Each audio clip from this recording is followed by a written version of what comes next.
yo yopelinga moninga mama na Leslie Ale Finini Didier Niero. Bonsoir, bonsoir, la balade sur la vie du public équipe à Makassi, du Massouk Mobile Mandefa. Quand je dis ça, je regarde derrière la caméra, Balobi,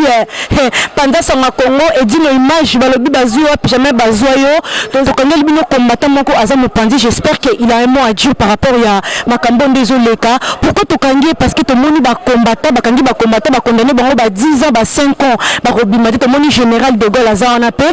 Merci Kako, le Balikambouman. Bonsoir, général. Merci, maman Langaye, mon padi Sango Congo. Ndenge yambinga ina el public quoi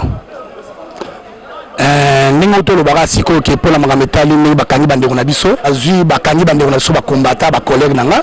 parce que ba pesi bango ba peine oyo yeke injuste quoi parce que tona obunda pona mboka na biso ni tete biso nde mboka ekena déjà na balkanisation yango moni bakateli bango ba 10 mois misu ba 18 mois mais ba betaka déjà ba 3 mois ba 6 mois déjà ferme mais cette fois-ci to luka eza allégé to luka matoko to solo là to yeba likambango mais à ce qui concerne Makambouana, on a le bagage et pas bande de combattants que bomoni bino moko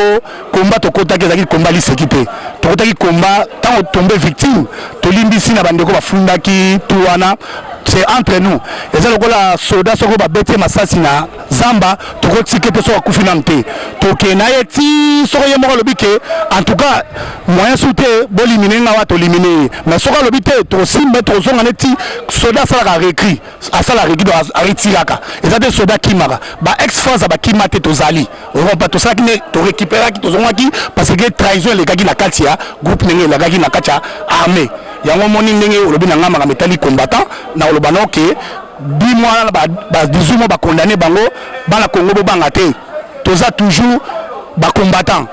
toza toujours unis mais to kaboni na ba leader pour ba misu bazana ba leader na bango misu bana ba leader te ba misu akota i combat sans leader mais biso le koti combat toza na ba leader na biso yango leader ka moko azali o bayebani ke Tshisekedi yango moni ke to kabona ngama mukende boyoka ki bitumbe bindaki na Belgique que biso tozaki ba victime balandaki biso ti ba betiso mabanga milangi pote to kotelaki to lobaki to biso za pour dialogue parce que biso toza simatiseke di pona dialogue to kati wala beto ba bi général de Gaulle to na bona mona vient na ngape balobi ya Joël Mabonda les grands combattants balobi est-ce que pour na famille oyo bakangi ba mibali na bango ba famille wana est-ce que bo conseil ni boko pesa famille wana bokenda kotala ba famille wana oyo mbala bakangi bango ou pas bon ndenge za bo tozali na organisation to bakanga Rex to na sala ba cotisation mo to saki mobilisation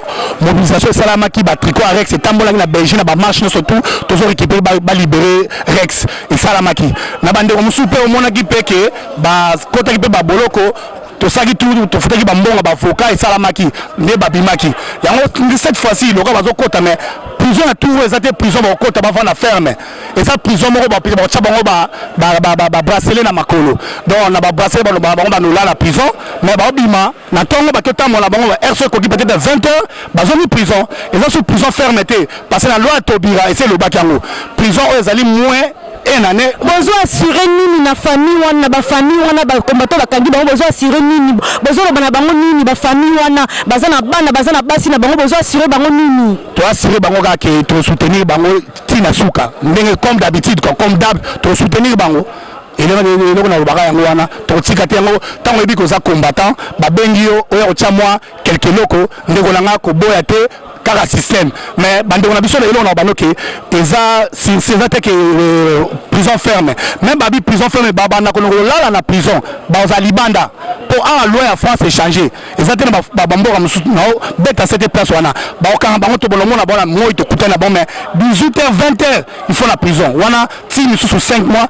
et là on a besoin que 4 semaines de ça un mois la prison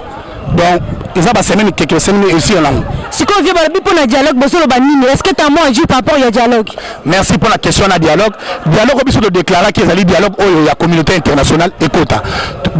Kabila a précipité, donc Kanamba a précipité, a sali que ça le dialogue a précipité. Du moment que dialogue on a précipité ni jour, ni date, ni heure, ni lieu. donc asaka na biso ba congolais yango biso to boyi to bi dialogue na ezali to c'est la communauté internationale européenne sa jour et peut sa date et peut sa facilitateur oya ozala to kutani to solo na to ebise contentieux pourquoi fraudaki pourquoi trichaki abima akende atikela so pouvoir muto a gagné qui a son pouvoir na place et là on obeta c'était pour la Mamat Katumbi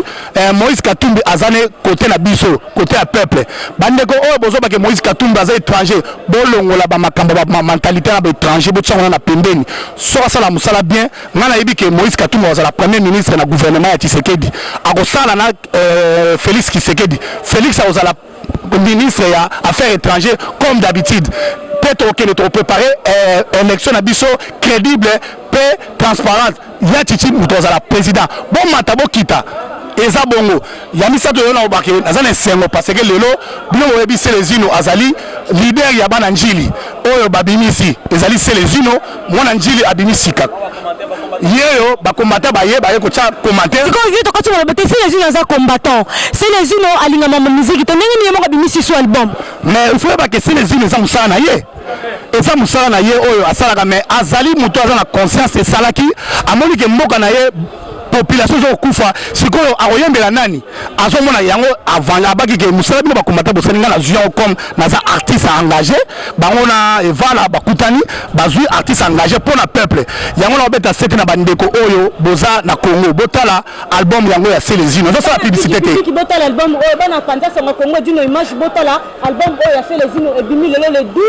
décembre 2015 bon yango moni yango ebimi oyo producteur ne mtapesinga producteur na ye apesinga aza mutakati donc tala za général de Gaulle ezate na la musique nazo tala pe bandeko yo baza na omoni très soko pe leki trop emo aussi dans la musique oki musique eza drogue autorisée okoza oza na nzala so yoki musique nzala sili okoza oza na ba problème soki musique na lobite musique ezonga musique ozonga so Kabila longwe